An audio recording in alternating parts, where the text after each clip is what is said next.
성경 시편은 성경의 제일 가운데 부분에 있다고 생각하시면 됩니다. 그러면 찾기가 조금 더 쉽겠지요. 139편 1절부터 4절까지 교독을 합니다. 빨리 못 찾으신 분 좀 안내해 주시기 바랍니다. 제가 먼저 읽을게요. 여호와여, 주께서 나를 살펴보셨으므로 나를 아시나이다.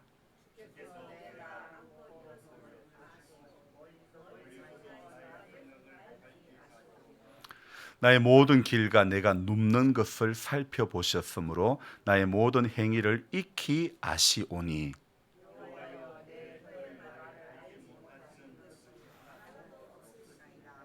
아멘. 903쪽입니다. 9월 14일 지금부터 약 한 40일 전 새벽 4시 55분에 제게 카톡이 하나 왔습니다. 누구로부터 카톡이 왔냐면, 여러분 들어보셨습니까? 남자 사모님. 들어보셨습니까? 남자 사모님이라고. 아니 목사님요, 남자 사모님이라고 하면 남자 목사님이 남자 사모님을 만나서 동성애라도 하신단 말입니까? 이렇게 반문하실지도 모르겠습니다. 제가 말씀드리는 남자 사모님이라는 것은요, 부인 되시는 분이 목회를 하는 경우에 남자들을 향해서는, 그 남편 되시는 배우자를 향해서는 사부님이라고 부르기도 참 애매하고, 그래서 어떤 분들은 남자 사모님이다 그렇게 부르기도 하는데요. 그래서 제가 오늘 좀 쉽게 이해하기 위해서 남자 사모님이라 이렇게 표현을 하는 겁니다. 여러분의 이해를 돕기 위해서. 그래서 편의상 남자 사모님이라고 말씀을 드리는데, 이 남자 사모님인지 사부님인지 이분이 제게 보내온 카톡 내용을 먼저 한번 읽어드리겠습니다. 이분은 그 부인이 목회하는 교회의 장로님으로 심우하고 계시는데, 이분이 40일 전에 새벽 4시 55분에 저한테 보내온 카톡 내용입니다. 자, 제가 읽어드릴게요. 목회자의 배우자로 살아오시던 젊은 사모님 두 분이 하나님의 부름을 받고 일찍 떠나셨습니다. 여기서 잠깐 제가 스톱을 하고, 근간에 약 한 달 사이에 전후에 우리 노예에서는 49살의 사모님이 소천하셨고, 또 47살의 사모님이 소천을 하셨죠. 두 분 다 이렇게 암으로 투병생활 하시다가 하나님 앞에 일찍 부름을 받고 남편 목사님 남겨두시고 이렇게 하나님 곁으로 가셨는데, 그 뒤에 이제 이 장로님께서, 남자 사모님께서 이제 새벽에 저에게 카톡을 보냈습니다. 그래서 두 분이 하나님의 부름을 받고 일찍 떠나셨습니다. 저도 지금 스트레스가 너무나 과도하게 쌓여 매일 한두 가지도 아니고 여러 질병과 싸우고 있습니다. 오늘 하나님 부름 받아도 이상하지 않을 다음 생이 있다면 목회자 배우자는 살지 않을 거라 생각합니다. 여기에 우리 김 전도사는 어떤 생각을 가지고 있는지 모르겠습니다. 목사님은 설교하시면서 스트레스를 풀지만 배우자는 무조건 순종해야만 하는 자리다 보니 엄청나게 쌓여도 풀 곳이 없어 기도원에 가서 성전에서 금식 기도하고 부르짖어 봐도 스트레스를 다 풀 수가 없어요. 어쩌다 사모님들과 얘기할 기회가 있어 얘기해 보면 누구랄 것도 없이 사모 자리가 너무 힘들다는 얘기를 풀어냅니다. 여기서 또 궁금한 게 있습니다. 두 분의 가정들을 보면 누가 사모님이고 누가 목사님인지, 두 분의 가정은 참 두 분 다 목사님이니까 어떤 또 애로사항이 있는지는 모르겠습니다. 이분 장로님께서 다시 또 편지 내용을 다시 읽어드릴게요. 목사님, 교인들만 돌아보지 마시고 내 배우자도 돌아봐 주시기 바랍니다. 요즘 젊은 여성들 목회자 사모로 결혼하라고 하라면 안 한다고 합니다. 저 역시 목회자 배우자라는 자리는 권하고 싶지 않아요. 교인들도 목사님이 실수하면 모르는 척 넘어가지만 배우자가 실수하면 용서하지 않잖아요. 신앙생활하면서 가장 힘든 자리가 목회자 배우자 자리. 목사님들 나의 옆에서 묵묵히 순종하는 사모님을 한번 돌아봐 주시기를 간절히 부탁드립니다. 오늘 이 새벽에 목사 남편 땡땡땡 이렇게 해가지고 저에게 보내왔습니다. 이분의 배우자가 되시는 목사님은 한쪽 다리에 약간 장애가 있는 분인데 어릴 적에 소아마비를 앓았는지 한쪽이 이렇게 좀 저는 편입니다. 장애가 있어서 그런지는 몰라도 어찌 보면 약간 꼬장함도 있고 또 전체적으로 볼 때는 약간 완벽을 추구하는 그런 스타일의 목사님이시죠. 그래서 그런지 남편 장로님은 남자 사모로서 자리매김을 한다는 것이 참 쉽지 않은 모양입니다. 이분 이 장로님이니 참 이 지금까지 그 부인 목회자와 살면서 또 교회를 섬기면서 어떤 그 여자 사모님들보다도 더 많은 어쩌면 스트레스가 있지 않았는가 그런 생각을 해봅니다. 죄송하지만 이름을 밝히지 않으니까 그래도 뭐 이야기해도 되겠죠. 그래서 이 장로님이 그 스트레스가 너무 많을까 주일 주님과 함께 예배를 드리고 또 시간이 되면 주님과 함께도 주님 내 안에 그렇게도 종종 하셨던 분인데 지금은 모르겠습니다. 여러분, 우리 받은 스트레스가 뭐 나름 다들 없는 사람이 누가 있겠습니까? 우리 노회에 여성 목회자분들이 한 30여 분이 되는데 그중에 홀로 계신 분 빼고 나면 남편 되시는 사모님은 제 생각에는 한 30명이 채 안 되는 것으로 생각됩니다. 여성 사모님의 경우 스트레스를 받는 경우가 많다고 하지만 저는 오히려 남성 사모님이 훨씬 더 많을 것이라 생각을 해보는데요. 사모의 자리가 얼마나 힘이 들면 장로님이 이 새벽에 저에게 카톡을 이렇게 보내셨을까 생각하면서 그분의 말씀에 공감이 되는 부분도 있고 저는 또 그렇지 않은 부분도 있는 거예요. 저는 장로님의 카톡 내용에 공감을 하면서도 한편 남성 목회자나 여성 목회자, 그러니까 남자 사모든 여성 사모든 간에 이들의 배우자, 현직 목회자들의 경우 설교함으로 받는 스트레스가 전부 풀려진다고는 말할 수 없는 것 같습니다. 대부분의 목회자의 가정들이 목회자라고 해서 목회자의 가정이 평안하고 원앙부부이고 아주 사이가 좋을 것 같지만 그렇지 않은 경우도 허다하죠.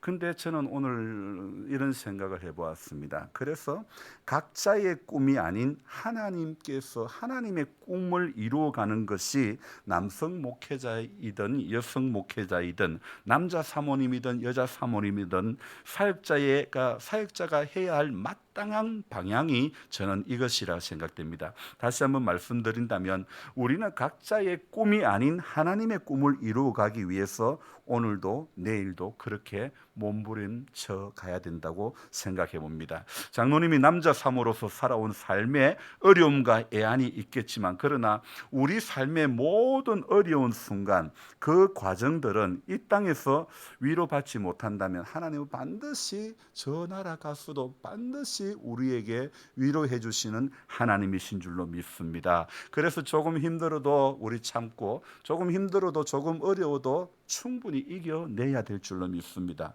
왜요?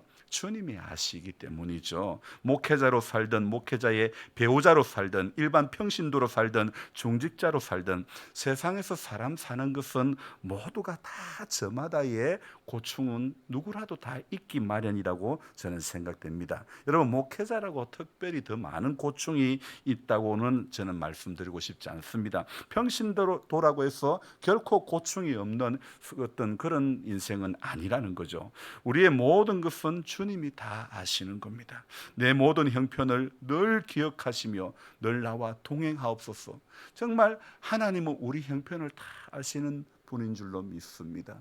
제가 이제 내일 또 해남에서 장로님이 오신다고 했는데 저는 그 장로님의 형편을 다 모릅니다. 없는 형편에 사업 크게 하다가 부도 맞고 없는 형편에 그래도 내 땅 한번 가져보고 싶어가지고 이 경매 나온 거 보고 천여 평을 구매를 했지만은 보니까 길도 없는 맹지, 갈 수도 없고 농사를 지어 포도 농사 조금 짓고 그렇게 염소 몇 마리 키우고 오리 몇 마리 키우고 그렇게 이제 70을 내일 모레 70인데 그렇게 꿈을 꾸고 그 땅을 구매를 했지만은 경매에 낙찰을 받았지만은 그러나 전혀 갈 수 없는 길도 없는 그런 곳에 그런 낙심이 된 가운데 우리 교회를 향해서 찾아왔다고 하지 않았습니까?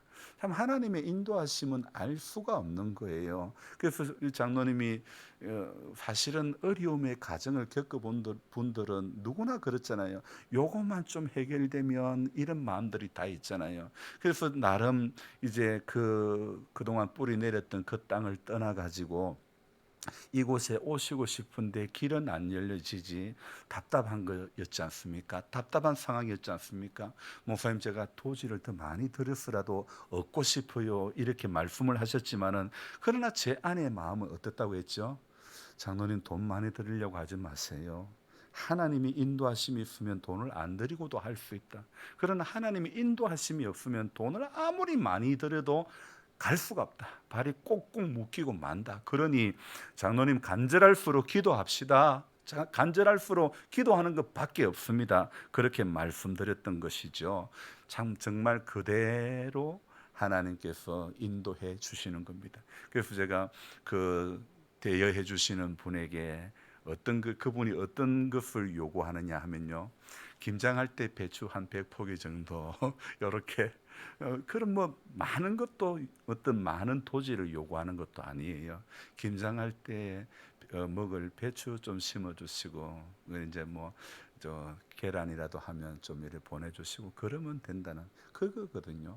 참 그래요. 하나님의 인도하심이 있으면 돈 없어도 되는 줄로 믿습니다. 믿음만 있으면 하나님께서 그 발걸음을 열어주시는 줄로 믿습니다. 인간이 조급할 필요가 하나도 없습니다. 왜요? 하나님이 아시기 때문에, 내 모든 형편을 하나님께서 아시기 때문에. 하지만 인생인지라, 연약한 인생인지라 약함에 붙들리니까 참 이렇게 마음이 무너지니까 급해지는 거예요. 하지만 우리는 멀리 내다봐야 될 줄로 믿습니다. 멀리 바라보고 기다릴 줄도 알아야 되지. 우리가 급하지 하나님은 하나님의 때에 열어가시는 줄로 믿습니다. 오병이어의 기적이 시작되는 그 배경이 무엇입니까? 날이 저물어 갈 때, 빈들에서 거닐 때, 먹을 것이 없을 때, 그때 하나님의 역사가 시작되지 않았습니까? 저는 그래서 개인적으로 좋아하는 찬송이 바로 그 찬송입니다. 날이 저물어 갈 때, 빈들에서 거닐 때, 그때가 하나님의 때. 정말 그 찬송이 너무 좋은 것 같아요. 우리 인생에서 빈들에서 거니는 그런 상황이 될 때에, 날이 저물어 갈 때, 인생의 날이 저물어 갈 때 분명히 그때가 하나님이 일하실 때라는 것을 믿음으로 믿고 고백해야 될 줄로 믿습니다. 여러분, 우리 속담에 이 낱말은 새가 듣고 반말은 쥐가 듣는다는 말, 이건 세상에 비밀이 없다는 말 아닙니까? 하나님은 우리의 모든 행실과 우리가 주고 받고 하는 모든 말까지 다 아시는 하나님이신 줄로 믿습니다. 그래서 이 시편 139편은요, 사실 지난주 수요일 날 제가 이 말씀을 묵상을 했던 말씀인데, 여기 이 139편 서두를 읽어보면요, 하나님은 우리의 모든 것을 아신다는 말씀, 그 내용의 말씀입니다. 그래서 그날 새벽에 제가 이 말씀을 들었죠. 우리의 신앙의 출발점은 하나님이 나를 아신다, 여기에서부터 출발한다고 제가 말씀을 드렸지 않습니까? 하나님이 나를 가장 잘 아신다, 이것이 바로 이 전제가 우리 신앙의 스타트, 출발점이라는 것을 알아야 되는 것입니다. 하나님은 저와 여러분들을 지으신 창조주이시요, 우리에게 생명을 주신 아버지이시기 때문에 나를 가장 잘 아시는 분인 줄로 믿습니다. 그래서 나의 과거에서 현재에 이르기까지, 그리고 나의 미래의 모든 것까지 다 아시고 다 인도하시는 하나님이신 줄 믿습니다. 그래서 내가 알지 못하는 나의 모든 비밀한 것까지도 하나님은 다 알고 계시죠. 제가 오래전에 청년 시절에 이렇게 같이 신앙생활했던, 또 신앙생활하면서 같은 청년에 있으면서 제가 그 형제의 집에서 잠을 이렇게 자게 되었는데, 같이 생활하게 되었는데, 그분은 지금 모교회의 안수 집사님으로 섬기고 계시는데, 이분이 이제 오래간만에 대화를 하다 보니까 너 그때 그랬다. 노무사 전에 그랬다. 저보다 한 4살 정도 더 많으신 분인데 노무사는 전에 그랬다. 그런 이야기를 하시는데 저는 전혀 기억도 안 나는데 제가 전에 그랬다는 거예요. 마찬가지입니다. 하나님은 내가 기억하지 못하는 것까지도 전부 아시고 계시는 하나님인 줄로 믿습니다. 그래서 내가 스무스하는 행동과 내가 내뱉지 않은 내 마음속에 그 품은 생각까지도 하나님은 전부 다 아시고 정말 말씀 그대로 나를 가장 잘 아시는 분이 우리 하나님이신 줄 믿습니다. 그 이유는 바로 그분이 우리를 지으셨기 때문인 줄로 믿습니다. 그래서 제가 좋아하는 찬송, 나를 지으신 이가 하나님, 나를 부르신 이도 하나님, 나를 보내신 이도 하나님, 나의 나된 것은 전부 다 하나님 은혜라. 나의 달려갈 길 다 가도록, 나의 마지막 호흡 다 하도록, 나의 나된 것은 다 하나님의 은혜라. 정말 이 찬송의 고백이 정말 맞는 고백인 것 같습니다. 나 주저함 없이 그 땅을 밟음도 나를 붙드시는 하나님의 은혜, 한량 없는 은혜, 갚을 길 없는 은혜, 내 삶을 애워싸는 하나님의 은혜, 나 주저함 없이 그 땅을 밟음도 나를 붙드시는 하나님의 은혜. 저와 여러분들은 오늘도 우리를 붙드시는 하나님의 은혜 때문에 오늘 이 자리에 앉아 있게 된 줄로 믿습니다. 하나님은 우리보다 우리를 더 잘하시는, 내 부모보다 나를 더 잘하시는 하나님이시고 그 이유는 나를 지으셨기 때문인 줄로 믿습니다. 그래서 오늘 이 139편에는요 얼마나 그 뒤로 가면요 14절 말씀 볼까요? 내가 주께 감사하오면 나를 지으심이 심히 기묘하심이라. 주께서 하시는 일이 기이함을 내 영혼이 잘 아나이다. 예전 번역본에는 주께서 나를 지으심이 신묘막측하심이라 그렇게 번역이 되어 있는데 정말 하나님은요 나보다 나를 더 잘하시고 내 부모보다 우리를 더 잘하시는 하나님이신 줄로 믿습니다. 왜요? 우리를 지으신 하나님이시기 때문인 줄로 믿습니다. 그래서 저와 여러분들은 오늘도 지으신 그 하나님을 생각할 때마다 감사하는 성도가 되어져야 될 줄로 믿습니다. 우리가요 누군가를 진심으로 안다는 것은 사랑이 있어야만 가능한 거 아닙니까? 하나님은 우리의 취향과 우리의 성품과 우리의 원하는 바를 누구보다도 잘 아시는 아버지시기 때문에 그래서 하나님은 우리의 필요를 하나님의 때에 우리의 적절의 필요에 적절한 것들을 다 채워주시는 분이십니다. 그래서 자식이 부모를 이렇게 사랑하면 부모의 마음을 알듯이 우리도 하나님을 사랑하면 하나님의 마음을 알게 되지 않을까요? 부모를 아는 게 효도라고 하지 않습니까? 하나님을 아는 게 믿음 아닙니까? 하나님을 아는 게 믿음이에요. 상대를 아는 만큼 사랑이 자라가고 주님을 아는 만큼 우리 믿음이 자라가는 것 아니겠습니까? 하나님을 사랑하며 하나님의 실제를 알고 경험하는 성도가 되어져야 될 줄로 믿습니다. 하나님을 사랑한다 하면서 주여 내가 믿습니다 하면서도 그 뜻을 알지 못하고 열심만 있다면요 그 열심은 어쩌면 죄송하게도 헛된 열심이 될 수 있는 것입니다. 우리는 어떤 열심보다도 더 필요한 것은 아는 겁니다. 주님을 아는 겁니다. 호세아가 고백했던 것처럼 힘써 알자. 여호와를 알자. 힘써 알자. 하나님을 힘써 알아가는 성도가 되어져야 될 줄로 믿습니다. 9절 10절에 뭐라고 적혀 있습니까? 내가 새벽 날개를 치며 바다 끝에 가서 거주할지라도 거기서도 주의 손이 나를 인도하시며 주의 오른손이 나를 붙드시리이다. 하나님의 오른손이 내가 바다 끝에 가서 거주할지라도 붙드시는 하나님의 손인 줄로 믿습니다. 예상치 못하는 어려움에 그 어려움이 우리 삶에 닥쳐올 때 하나님 앞에 묻습니다. 하나님 어디 계십니까? 그러나 분명 시편 139편은 우리에게 말씀해 주고 있습니다. 내가 하늘에 올라갈지라도 거기 계시며 내가 서울에 내 자리를 펼지라도 거기 계시나이다. 오늘 8절 말씀이죠. 뿐만 아닙니다. 하나님은 내 모든 것을 알고 계신다고. 그래서 139편의 주제는 하나님이 나를 아신다는 겁니다. 하나님은 내 모든 것을 알고 계신다. 주께서 내 안고 일었음을 아시며 2절에 나오지요. 멀리서도 나의 생각을 밝게 하시오며 나의 모든 길과 내가 눕는 것을 살펴보셨으므로 나의 모든 행위를 익히 하시오니 여호와여 내 혀의 말을 알지 못하시는 것이 하나도 없으시니이다. 아멘. 제 손주 녀석이 이제 곧 돌이 다 돼 가는데요.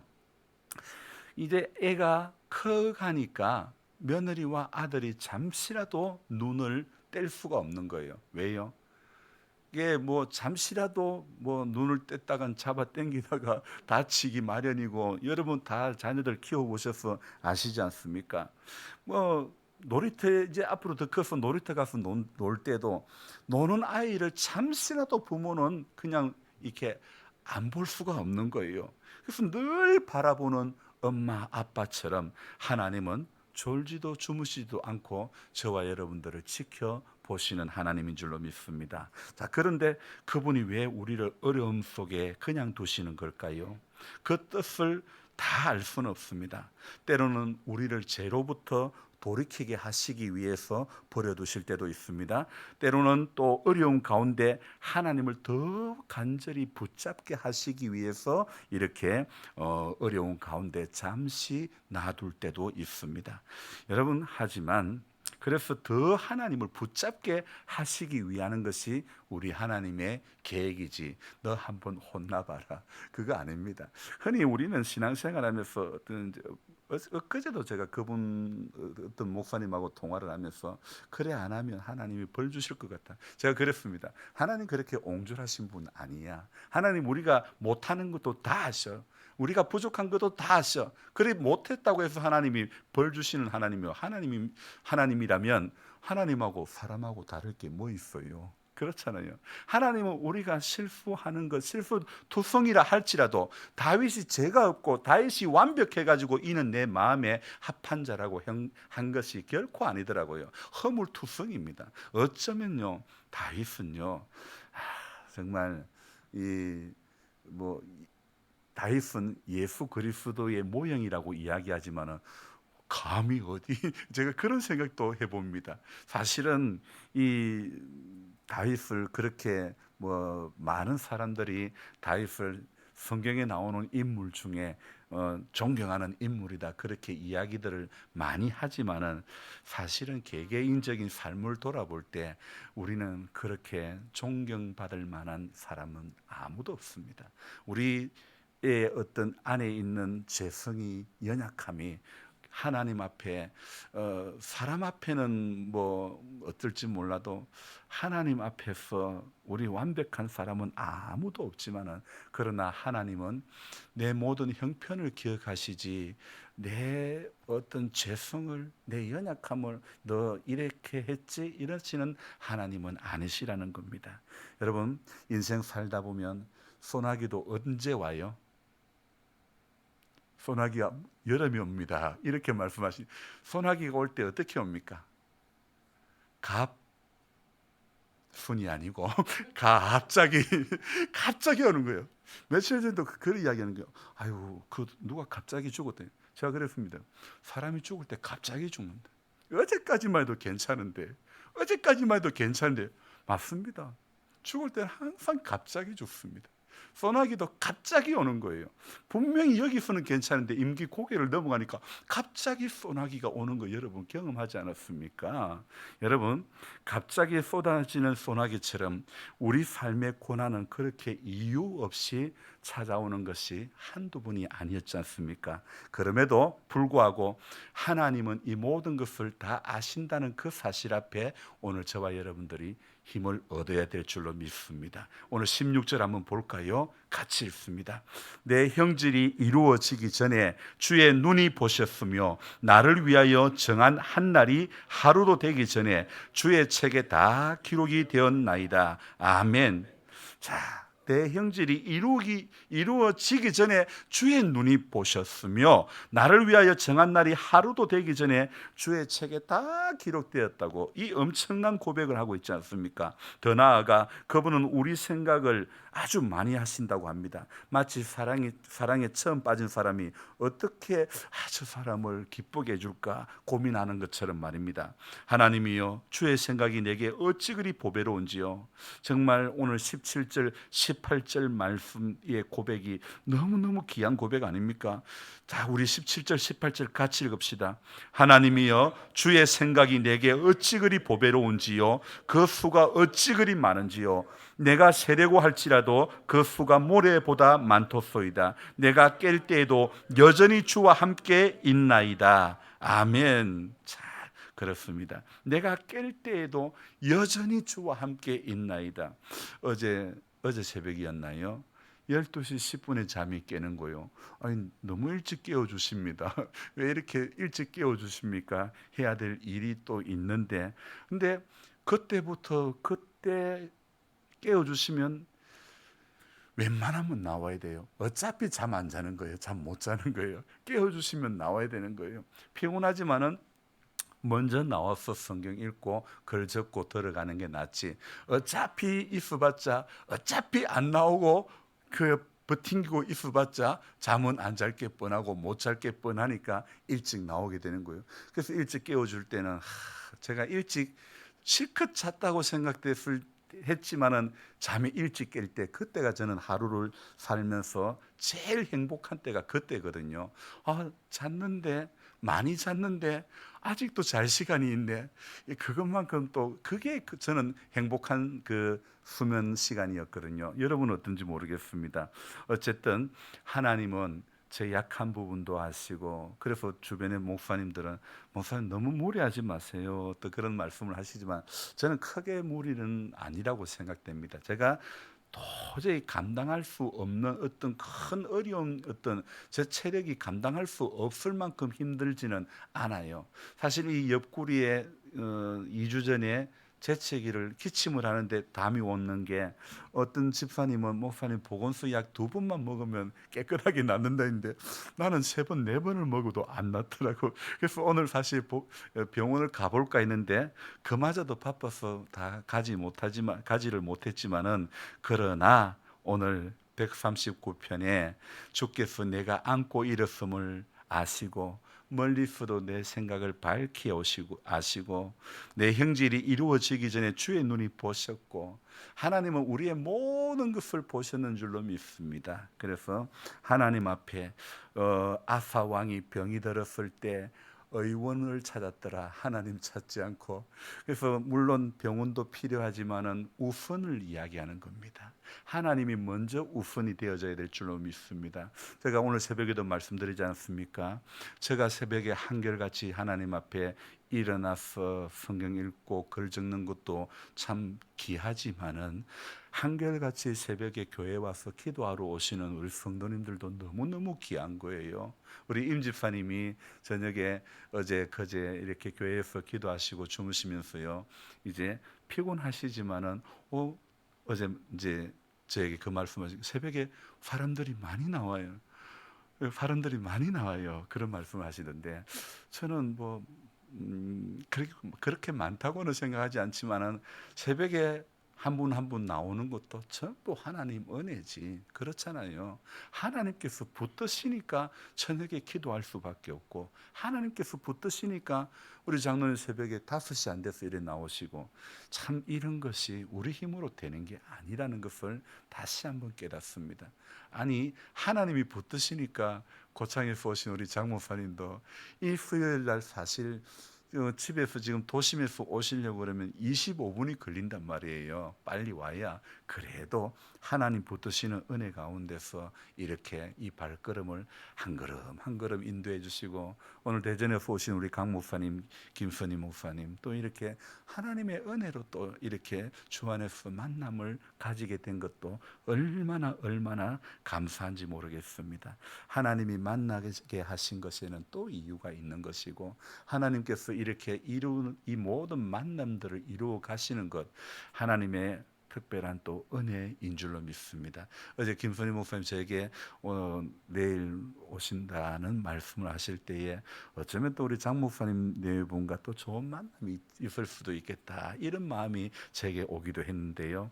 하나님은 우리의 계획보다, 우리의 생각보다 우리를 더 잘 아시는 하나님이신 줄로 믿습니다. 그래서 저와 여러분들이 오늘 이 하나님 앞에 다시 감사하며 고백해야 될 것은, 아시는 그분이 분명한 계획을 가지고 누구를 향한, 저와 여러분들을 위한 분명한 계획을 가지고 지금 이 순간에도 역사하시는 줄로 믿습니다.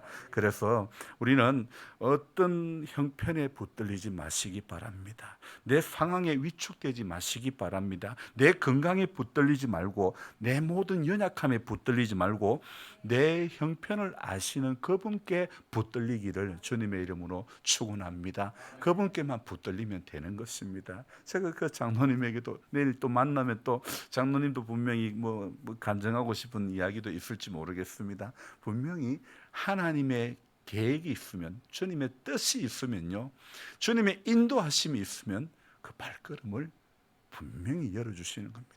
그냥 인간의 생각만 앞서가지고 하나님 앞에 기도하지 않은 채 마음만 앞서갈 때 하나님 역사하심을 맛볼 수가 없는 것입니다. 저와 여러분들이 우리 계획보다, 우리 생각보다 나를 더 잘 아시는, 주께서 나를 살펴보셨으므로 나를 아시는, 내 안고 일었음도 내 모든 것 아시는 그 주님께, 우리 형편을 아시는 그 주님께 평생 붙들리는 우리 모두가 되기를 주님의 이름으로 축원합니다. 기도하겠습니다. 좋으신 하나님, 이 자리에는 하나님을 오래전부터 믿은 사람도 있고 또 얼마 되지 않은 분들도 있습니다. 각자의 신앙은 다 다르지만은, 각자의 형편도 다르고 건강도 다르고 삶의 자리도 다르지만은, 그러나 하나님은 우리 삶의 자리에 오늘에 이르기까지 우리가 어떤 아픔이 있고, 우리가 어떤 문제가 있고, 우리가 어떤 남에게 말하지 못할 눈물 날 사연이 있었다 할지라도 하나님은 오늘 우리에게 위로의 하나님이신 줄로 믿습니다. 우리와 함께 하시는 하나님인 줄로 믿습니다. 사람 앞에 일일이 다 말할 수 없는 것, 오늘도 은밀한 가운데 내 주님 앞에 마음의 모든 문제를 토로할 수 있는 그런 우리 모두가 되어지기를 원합니다. 사람 붙잡고 100번 1000번 이야기하는 것보다, 사람에게 말 잘하려고 해서 무언가 성공하고 계약이 되어지고 이루어지는 것이 아니라, 하나님 앞에 진솔한 마음으로 토로할 때에, 하나님은 인생의 문제를 가지고 진솔한 마음으로 하나님을 찾을 때에 하나님은 만나 주시는 줄로 믿습니다. 주님, 우리 모든 성도님들과 함께 해 주시옵소서. 인생의 마지막 이 하나님 부름의 시간을 앞둔 이 시점에 언제 하나님이 부르실지 모르는데, 오늘이라도 부르신다면 주님 앞에 구원받을 만한 믿음이 우리 모두에게 있기를 원합니다. 하나님, 그래서 날마다 아멘 주 예수여 어서 오시옵소서, 마라나타의 신앙을 가지고 죄악 세상에서 여기에 좀 더 안주하려고 몸부림치는 것이 아니라, 이 땅에 발을 딛고 있지만은 저 나라를 사모하면서 마지막 남은 순간 인생의 시간 가운데서 주의 사랑을 받은 이 은혜를 증거하다가